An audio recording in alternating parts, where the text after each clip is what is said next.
1. Recovery plans for CIFs. Purpose of recovery plans. Recovery plans are essential tools for CIFs to restore financial stability following significant deterioration.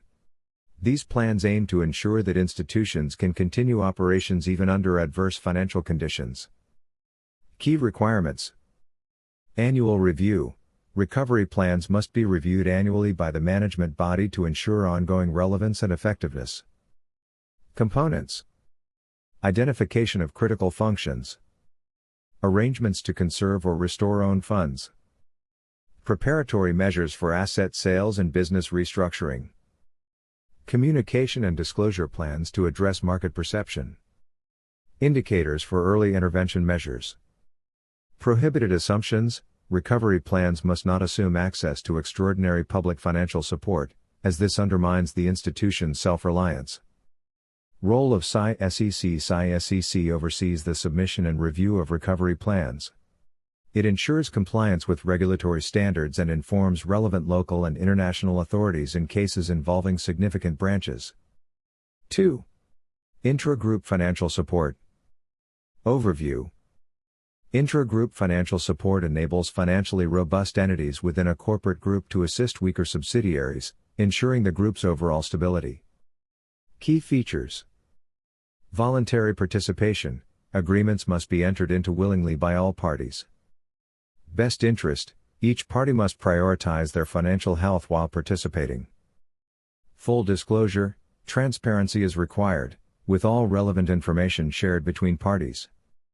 Exclusion of market impact. Calculations for support must exclude temporary fluctuations in market prices. Regulatory oversight.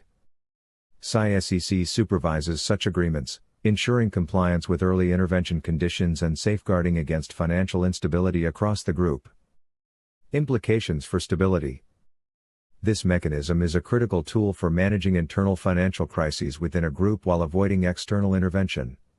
However, it requires careful handling to prevent dependencies or masking of systemic issues.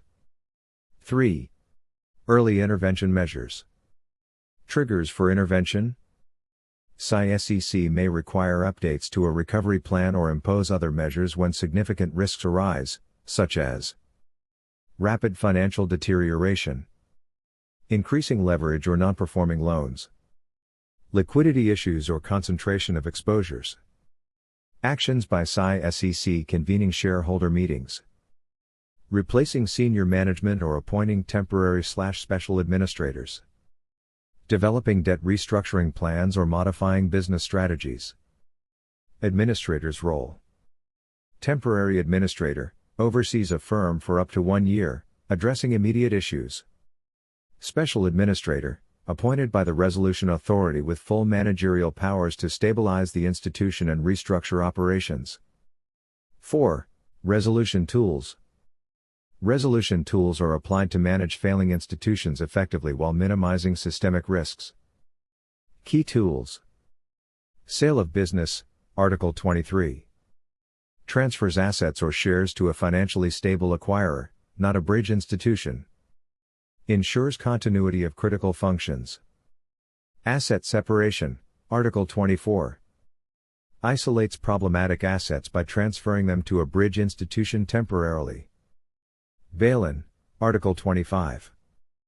Recapitalizes an institution by converting debt into equity. Ensures that losses are borne by shareholders and creditors rather than taxpayers. Write-down or conversion of capital instruments. Reduces or converts financial instruments to absorb losses and re-establish a sound capital base. Regulatory requirements. All resolution actions are subject to strict oversight by CySEC and must comply with legal provisions to protect stakeholders and ensure financial stability. 5. Notification and cooperation. Information sharing. In the event of a CIF's failure, CySEC must notify relevant authorities within Cyprus and EU member states, central banks, deposit guarantee schemes, and resolution authorities. Cross-border cooperation.